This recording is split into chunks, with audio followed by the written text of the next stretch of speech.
Hi, welcome to Crime in the Mitten. We are your hosts. I'm Shelby. And I'm Alia. Every week, you'll hear a new true crime story based in Michigan, from the mysterious missing cases to the gruesome murders that left the police struggling to stay on the scene. We're giving you the inside scoop on what's going on in our Mitten state. Tune in every Wednesday for your weekly dose of Michigan true crime. Hi, true crimers and crimettes. Today we have another case for you guys. Alia's going to do, and we hope you enjoy it. So, this is my first true crime case. Coming back, this will be case 14? 14. Case number 14. We're starting to go really rack them up now. Right. All of our cases should be on YouTube by the time this video comes out. Everything should be from when we were in the studio. Everything should be on YouTube by now. So any references that we make from here on out, you can just go back to YouTube and you don't have to switch your streaming service or whatever. So you can. Everything is on YouTube now. Mm-hmm. So my case is on Shelly Brooks. He was born January 22nd, 1969 in Detroit. He was born into an unhealthy environment where his mom was a prostitute and a drug addict.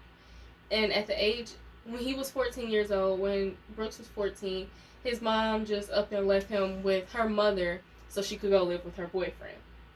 To live her best life. Yeah. Okay. So Brooks dropped out in the 11th grade, and he was like, hardcore type of guy. So he had a gun, and he ended up serving 60 days in prison for his gun.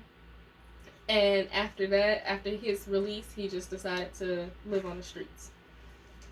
In his time on the streets, he did have jobs. He worked several jobs, but he was always fired because he couldn't get along with the rest of the employees. Like, he was always fired from all of his jobs. It's always the employees. It's never me. Never me. Accountability at its finest. He could just never get along with anybody, so he was always fired. And he was the type of person, he didn't mind being homeless. Like, he was just okay with being on the street. So that was literally his life. And because it's fun out here. Right. Because there was no real background on his life, we can get straight into the murders. His killing spree began the summer of 2001. Sandra Davis was 53 years old and found on August 31st, 2001. She was found in abandoned apartment buildings at 9700 St. Paul. She agreed to trade sex for money, and after he got mad and wanted the money back or whatever, so there's no refunds, dude. There's no refund or exchanges, and that's why he killed her. Wow. Yeah. So, she tried to leave, so he struck her in the head a few times until she collapsed, and then he dragged her to the carpet, or dragged her to the closet where she was found on August 31st, decomposed. Wow. So honestly, like, because that was 2001, the anniversary of his first killing is like, it's what? Oh. It's soon. Soon. Yeah. Probably by the time this episode aired. Possibly. It would have been like the anniversary of his first killing. That's crazy. Right. His second victim, Pamela Greer, was found 5 months later on January 22nd, 2002. And she was found in the same apartments as Sandra. A man was in the apartment cleaning up the asbestos and found her. And her body wasn't found until he saw, like, a dog was eating her leg. Ew. Yeah, so a dog was eating her right leg, and that's kind of how she was found. And she was also beaten to death. Okay, so I'm starting to see a pattern. Yeah, that was his thing. Mm-hmm. So definitely some anger issues. Clearly. Marion Woods Daniels was 36 years old and found on April 14th, 2002. She was found in 4804 Crane, killed with a brick to her head, and she was found in an alley. She was also beat for trying to run off with money. So I don't know if she got the money and then tried to run before the sex, or if After the transaction. After she left, and he said she ran so he could get the money back or whatever, because he was trying to get the money back or whatever. Mm-hmm. But I mean, I feel like he got her for running too. I feel like personally, if you homeless, you in a situation you in, prostitutes should be the last thing you kind of investing your money into. But I mean, I guess he is good with being home. He said he was like fine with being it. Yeah, homeless. But it's just like if you gonna ask for your money back, just there's other ways you can take care of what you got to take care of. Just don't don't. Yeah, they're working people too. That's what they were doing. They were working. You didn't work all day and then get your paycheck and they was like, all right, but you got to give it back to me. Like, that's wrong. Yeah. So 8 days after Marion was found, Rhonda Miles was found on April 22nd in an abandoned building at 1382 Manistee. She was beaten to death with a wooden chair leg. Which must be not the quality we had now. No. It would have broke. You sit in a wooden chair and you can break it easily, so let alone beat somebody with it. Enough to kill them. It had to be like some real wood. Like some legit I guess stuff. There's like plastic fake wood too, but like that's real great grandma furniture wood. Oh my gosh. Brooks's DNA was found on the leg, but at the time they didn't know it was his DNA because he wasn't really in the system. So his fingerprints were there, but it was fingerprints, but they didn't know whose fingerprints at the moment. Mm. And Rhonda Miles was 45 years old at the time of her murder. Wow. Yep. In the following month of May 2002, the police ticketed Brooks for entering the building without permission. It wasn't said what kind of building. He was just entering the building without permission, so they ticketed him. Probably like one of those abandoned buildings that like police still check on periodically. Because there's a building by me that I noticed like police and security just go to and like shake the door to see if it's been like opened or something. But they do get on people for like trying to get in. 30-year-old Thelma Johnson was found on November 5th. 5 months after Rhonda. She was found by a person walking down the street on Mack and Holcomb. Brooks told police that he hit her a couple of times. A couple of hard times if you killed her. He killed her. Right. Like, don't downplay. I hate people that downplay stuff. And that really sounds like a downplay. Like, I just did it a few times. Like, just enough to knock her out and kill her. But nothing serious, Like, no, you beat that woman like you beat the rest of them. Right, the rest of them. You're wrong. In 2003, Brooks was taken in by the police, but he was never actually arrested. He was just taken in by the police for drunken incidents. Not really sure what kind of drunken incidents. Probably just like public intoxication or whatever. Yeah, or probably like sleeping somewhere, passed out drunk or something like that. I get it. Wait, so did they take his fingerprints then? No. Wow, so they just let him sleep it off? He just slept it off. So he wasn't arrested. He was just taken in, so there was no fingerprinting process, none of that. Wow. It's so messed up because he didn't have like a couple of killings by now and y'all were literally walking the guy multiple times in there. Yeah. Multiple times. I feel like that's the worst part of being the police is when you like have those big mess ups like that. Like we used to have so many cases like that where police have the guy or they talk to the guy or they like right. Yeah. If anybody I'm bringing in getting fingerprinted. I don't trust nobody. Nobody. That's the rule they need to go by. Trust no one. Run their fingerprints. So, at the time that he was arrested or taken in, the murders were being taken seriously. Mm-hmm. So, like I said, that his DNA was found on the chair leg. So they were keeping evidence, pulling fingerprints and everything. But because he wasn't in the system, they didn't know that they were his fingerprints. At least they're keeping up with the evidence, though. Because you got so many cases where, like, they go back now and then threw out a lot where they're, like, half-done notes and stuff. So, especially for the fact that it's for prostitutes, you know how... Right, they don't normally take that stuff. They don't take it especially when it's black women. Yeah, and I was going to say, especially if you got to throw black women on top of that, too, they don't care. So, yeah, so they were actually keeping up with this kind of stuff. Mm-hmm. And, during this time, he decided to take a break because, like, they kind of onto me, blah, blah. It's getting hot out here. Right. So he took a three-year break, and in this 3-year break, he had a job and he lived with his girlfriend. Okay, so it's proof that you can't live a normal life. Right. But that's just not the life you wanted to live. That's not what you wanted to do. Because 3 years later, apparently after him and his girlfriend broke up, he started back with the killings. So... Wow. I think, well, you think that maybe the fact that, like, because, I mean, when you're in a relationship, you do relationship stuff. Right. And, like, maybe he wasn't paying her. He wasn't paying. Well, I mean, not maybe, but he definitely wasn't paying her for it. So it was like, I have no reason. I have no reason to go out here. Yeah. And, like, killing stuff. So when they broke up, he was like, oh, go back to my same old games. I need it again. I should have just got another girlfriend. It's not that hard. I mean, it probably is, but it's not. So, you still listen to Horrible Decisions? I do.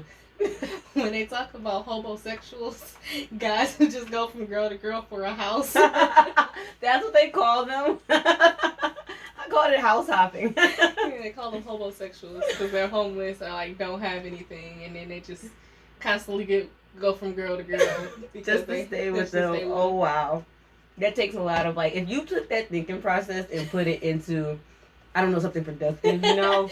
Right. Look how far you be. You can have a place in your own. Yeah. Obviously, you're a good salesman. If you can convince a woman to let you live with her right off the bat, you have good people skills. In there. Yeah. You should do telemarketing or something. You should. You could. You could. But like I said, 3 years later, on October 18th, 2005, 30-year-old Melissa Tonston was found in a vacant garage on Chalmers and Flanders. I think I know where that's at. I know Chalmers for yeah, everybody knows that. Yeah. But yeah, if you're from Detroit, you know Chalmers. And that's coming from someone who's like really bad with directions. Very. You just know these things. Like obviously I have to look at the maps for this kind of stuff, but just to know, I don't know. Nah. No, so she was found in the vacant garage about 4 days after she was murdered. Brooks later admitted that he hit her in the head with a cement block. Oh my gosh. He cut his hand on the block and then dug through her purse to find some money. So you have DNA everywhere at this point. Everywhere. That was the most sloppiest you've probably ever been. Like, if that's not the case, Alia, please tell me that's the case that they, like, catch him on. No, not yet. Okay, wow. Not yet. So,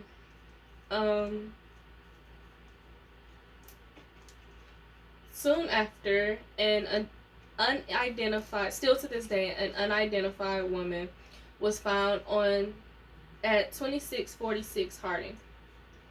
She was found only 1,000 feet from where Brooks was raised by his grandmother. So at this point, he just wasn't caring. Wow.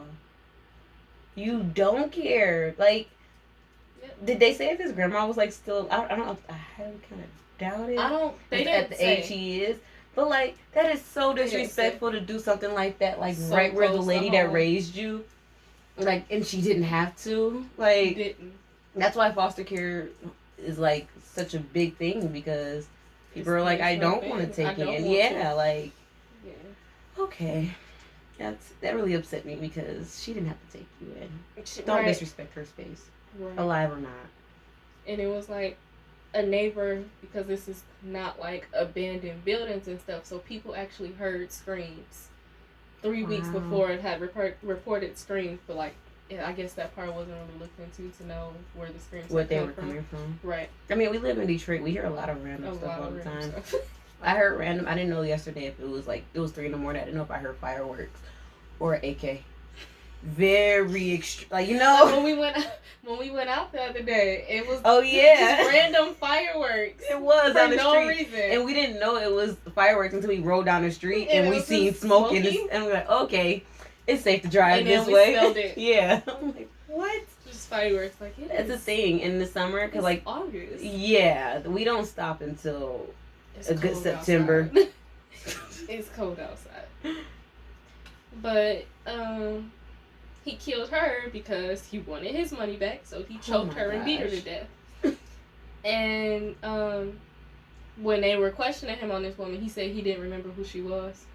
He don't even know who she was. He just did it because he wanted his money back. Wow. Right. That's sad that she was never identified because that's someone's daughter or exactly. You know. And then I think it's like a slap in the face too. The fact that he's like, oh, I don't even remember I don't know her. who she was. I don't know her. That's sad. So, on June 26, 2006, later on in the month from when he killed the last woman, a woman survived this time, the rape and beating on Hickory and Lyndhurst. Brooks raped and beat her in the head and left her for dead. After recovering from her coma, she was able to tell the detectives like a big, tall homeless man named E did it. So obviously they went into the streets, asked around and found him instantly and arrested Shelly Brooks. The fact that like when you first said like she survived, in my head I just screamed. It was like period. Like about like I'm glad you did because like this guy needs to get off and like he wasn't gonna stop until he was caught. It seems like exactly like that was just his thing. Yeah, like unless you got a girlfriend. But even then, if you went back to it right away, it was still in the back of your mind. Mm-hmm. He was always thinking. Mm-hmm. Can you imagine dating someone like that and just thinking like if she knew that he was killing people for like the money back? Still be there? Oh no, she like think about all the times they probably didn't got into it, and she's like, I don't feel like it tonight, and how close he probably was to like ending her and stuff. Like, I bet when she found out about this, she was just like. Kind of like what like Ted Bundy's wife was. Yeah, like I wish there were like reports from her. Like I said, there was barely any information on this case, which is understandable because of the fact that he was homeless. Besides what the psychologist said, which is this whole page and a half, basically. All I have is 13 note cards. So it was nothing really on him. Case. Yeah. Right. So literally this whole page and a half is what a psychiatrist had to say about him. You know, that's pretty thin for this guy with problems though, honestly, if I might add. I mean, like, you even spaced the paragraphs out. So, like, if that was congested, you probably could have fit all of that into, like, a page and, like, maybe 2 lines on the other one. Maybe. Like, this guy, I would have had a lot to say about him, for sure. So, during fingerprinting, Brooks was tied to the murders of the other women. Brooks' brother-in-law denied the allegations, saying that Brooks wasn't like that. How would you know? If y'all were so close, why is he out here like why this? Is he in the streets if y'all are just that close? But he enjoyed being homeless, so... Yeah, that's true. But, like it's you don't know him. Like, help. It's people you can't help, so... Yeah. But... You don't know him like that. Like, he could do that. Like, he wouldn't be the same. Anybody can do anything. Yeah, you can't put nothing past anybody these days. Even those days. That was 2001. By this point, it was 2006. 2006 at this point. Definitely can't put nobody put anything past anybody. Because 2008 was a hot year, and I know that had to like start accumulating somewhere. It started early. The trust issues began early. But yeah, so he denied it, saying that he wasn't like that. And he also told reporters that Brooks's mother was hospitalized due to stress after finding out everything that happened. She was hospitalized. I feel like you weren't hospitalized because of stress. You were hospitalized because of guilt. Thank you. Yeah, you were definitely guilty that you left them hanging. You were stressed out because you felt guilty at that point. And then it's like, if you used to be a prostitute, then they play back everybody that he killed and they were prostitutes. What's going through your head? Like, he really wanted to kill me. That's what probably stressed you out. And that's what they were saying. Like, was this a thing? Like, each murder was him killing his mother? And that makes a lot of sense, though. Because, like, anybody would feel some kind of way about being abandoned. Like, exactly. I get that. A lot of people have abandonment issues. They don't go out and kill people, but a lot of people have them. I was about to say, but there are some people who do, so it's just... Yeah. Yeah, I guess. We gotta give them, their time, too. And so he was, his mother was hospitalized, and after she got out, she didn't have anything to say. Like, she couldn't be reached to talk to the reporters or anything. I'm surprised they could reach her at all. So, Detective Mark Carlisle said that Brooks never cried, nor did he show remorse for anything that he did. So he just like, you're just in there like, I did what I did. yeah, he did it. I mean, as long as I can deal with the whole not having remorse, because you have just some people that are monsters out there, and I get that. But my biggest thing, and it's always my biggest thing through every case we always do, is accountability. So, not saying I commend him, but like, thank you for being honest during this process to give like the families, even if they didn't come from families, it's just the simple fact that they got justice for it. Thank you for acknowledging what you did. And that's all. He eventually admitted to everything he did, but it's the fact that he said he hit her in the head a couple of times. It's okay. All right. Yeah. I mean, the downplay part, yes, that gets to me. But I'm like, hey, at least you gotta take what you can get from these people sometimes, and like, just they like the mind games of it. So, like, it's a game for him. So, psychiatrist Mohan Nair, who studied serial killers, studied Brooks's case as well. He said, generally, they, as in other serial killers, are able to function on a more normal level than Brooks. It's strange that he would have been homeless for what appears to be a long period of time, but I'm sure not unheard of. The crimes themselves seem to indicate more of a disorganized type than many of the more famous serial killers.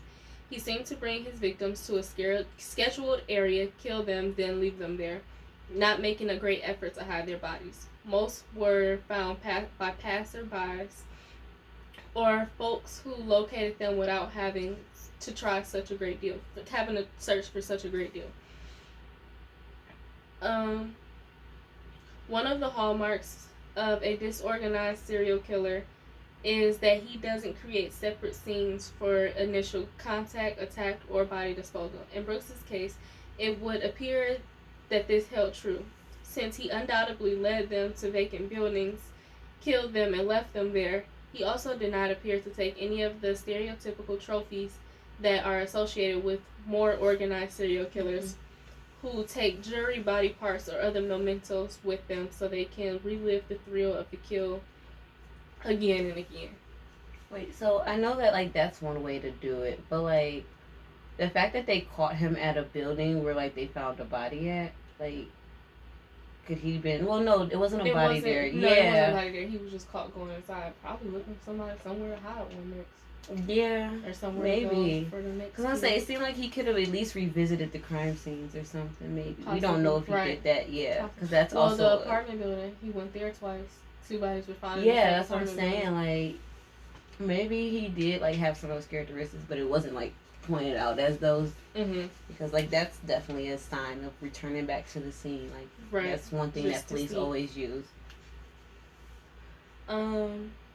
Brooks seemed to merely become enraged, attacked, and then left them there.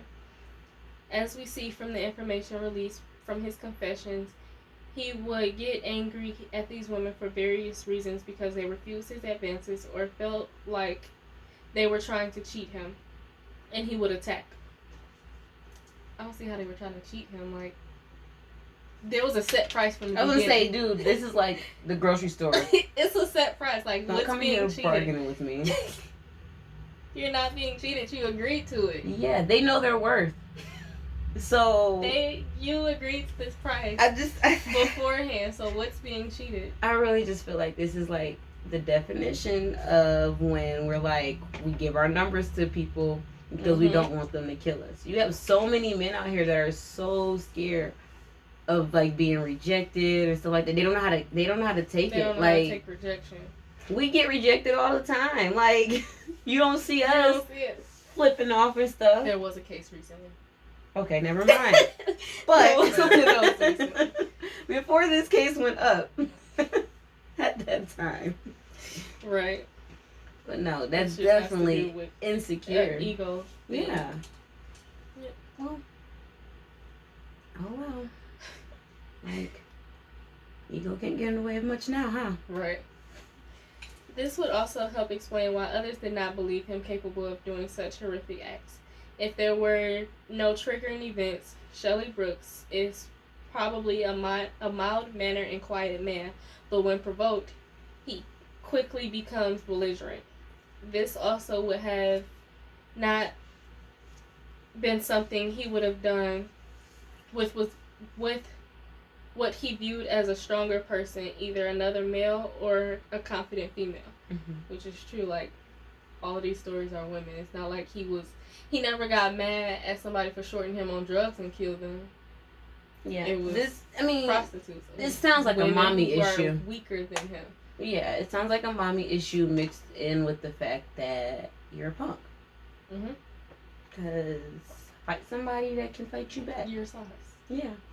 And then the thing is, the fact that you hit these women with objects like that adds like salt to the wound at that point. But he was already like, I can't remember his exact weight. I forgot to write it down. But he was 6'2" and like 200 something. 6'2" alone is like, that's so tall. So he was a big guy. So he was already intimidating. He could have been intimidating to anybody. Yeah, like, but he only went after women. Because he's a punk. There's no way around that. He's a punk. I'm not sure if the conclusion that he was attacking these women because they reminded him of his mother who abandoned him was a valid reason for explaining his murders.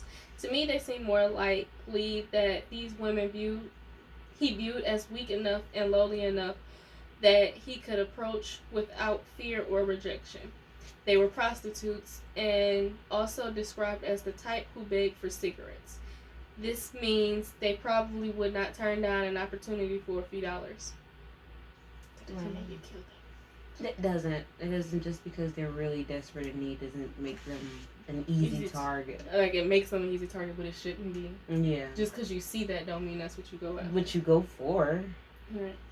Police also said that Brooks was proud of the fact that he survived on the streets for as long as he did. It was probably a point of pride, however misplaced, that he was able to handle being homeless for almost a decade. Something many of us could never handle for more than a few days or weeks at most. No, definitely. He's right about that, because I would break. I can't do that for 10 plus years. No. This is a man whose self-esteem and abilities to interact with the world around him were severely limited.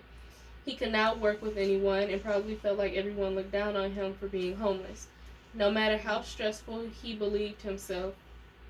And when one of these women whom he considered lower than himself would try to either condemn him or take advantage of him, he would lash out with vigorous anger. So yeah, that's what the Mohan Nair had to say about him, the serial killer psychiatrist. Wow. I admit he isn't like your typical serial killer. Yeah. But he does have some of the characteristics of your typical serial killer as well, because he has a target, like a certain type of... He know who he wants to go after. A certain target he has. It's the same way that he kills them every single time. So, I don't know. I agree with everything they're saying, though, but also I really feel like Mommy played a big role in this whole thing. Right. And, like, you can't let her off the hook just because she got sick and went to the hospital. Right. And this is sometimes what happens when we don't handle our responsibilities. Stress. Yeah. So. Yeah, I mean, not to bash the mom, because that's what this is about, but just saying, like, I definitely think it has something to do with his mom as well. Like, that hurts. I think so. Yeah. The prosecution moved to admit the evidence regarding Brooks' attack on the 6 women and the other one who was strangled to death. The trial court granted the prosecution's motion to respect those 6 women, but excluded the admission of the evidence regarding the women who had been strangled. Defendant moved to suppress his statement to the police. They wanted to get all of the allegations thrown out. So, oh no. How? No. No. No, and at this point, I'm not letting that slide. He admitted to it, and now you want all of them thrown out. All of these stories are what he admitted. And then my thing is, okay, yeah, if you want these thrown out, what can you give us that's better than what you did? Because most of the time when they do that, they be like, okay, we can make a deal, like in like drug related, like, okay, well, you're just a little guy. Tell me who the big guy is, and we'll let you go. We'll throw the charges out. But you did this. This is a big crime. These are murders. You can't top another murder. Like it'd be like, yeah, just throw it out. I'll help you guys from now on. No. They said that the statements that Brooks gave weren't voluntary, and he tried to say that the confessions was forced out of him, and they threatened him with violence. He was saying like they weren't feeding him, like just like saying stuff to try to get out of it. But they're like, no, nothing was forced out of him. This is stuff that he told us. We fed him every day. Like we ate lunch with him every day. He said that he was questioned for every day for like a month straight. He was questioned, and for 12 hours at a time. Okay. Sure. You know what? Even if you did it. So I really don't quite care about the process that it took or whatever. Although you're making it up. Right. But I don't care. No, you said it. That's it. And then it was like, he said it and signed off on each statement and even made corrections when they wrote something down wrong. Wow. No. Okay. So like, even though investigators were writing out these statements, he was going through and putting his signature on them and even changing stuff. He was like, oh no, you meant to say Tuesday, not Thursday. Not Thursday. Like, no, I remember when it was. And you want all of your allegations thrown out. They're not even allegations. You want all of this thrown out? Okay. Right. That's why I couldn't be a prosecutor and stuff, because like that really kind of worked me up. He never denied that he did it. He just didn't like the way they got the information out of him. So it was never oh no, I didn't do it. It was just, I don't like the way they questioned me about it. What lawyer would go for like, all right, I'll suggest throwing everything out for you. I'll try to get it out for you. Exactly. What were you defending yourself? No, actually, I think he was. Wow, this makes sense.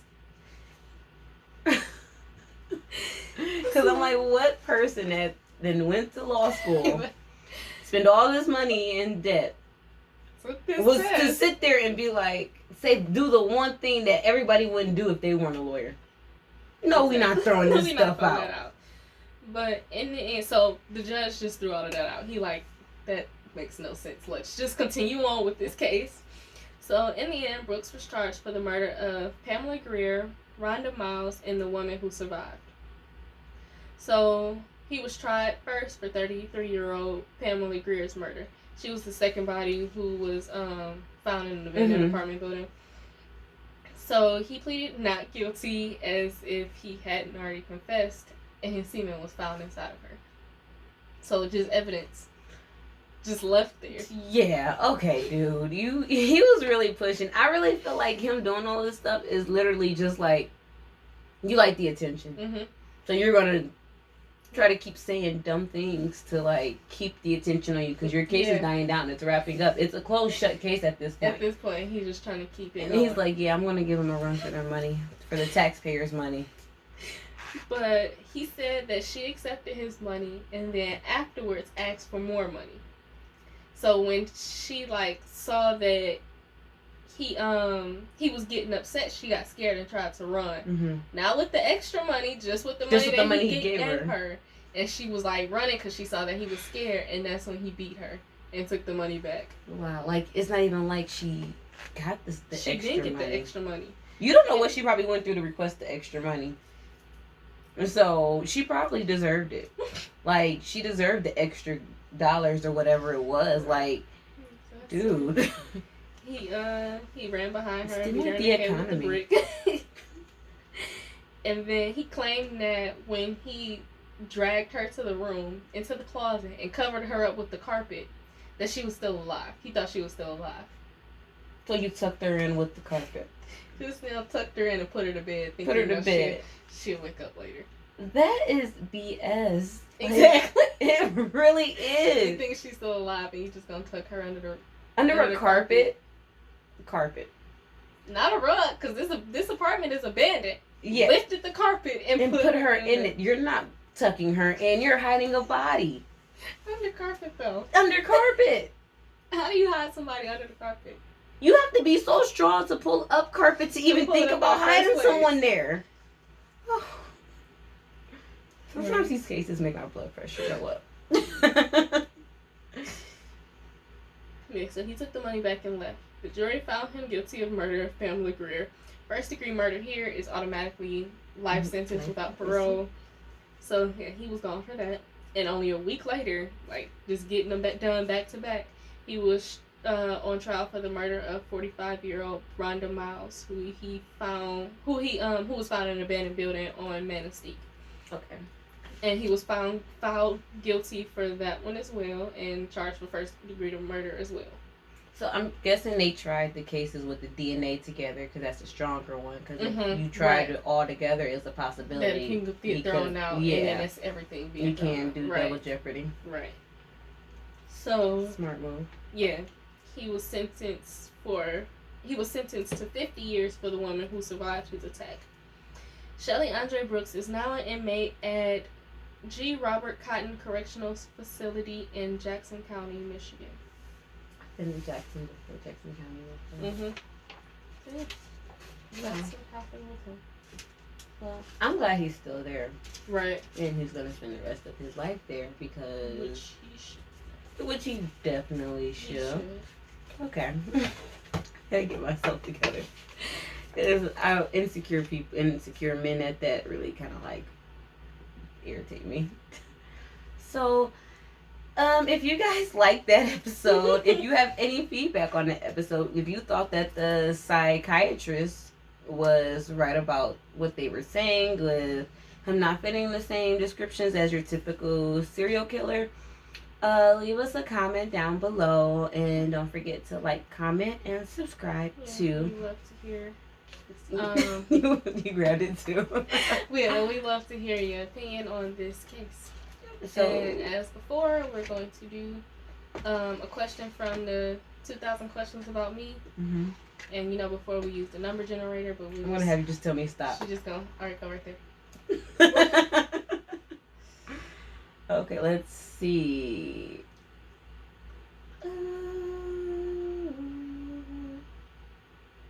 Oh, they have some really deep questions on this page alone. You picked a really bad one. Oh, wow. Oh, here's a good one. What could someone use to bribe you? It depends on what the bribe is, first of all. Bacon. That's a good one. Fried chicken wings.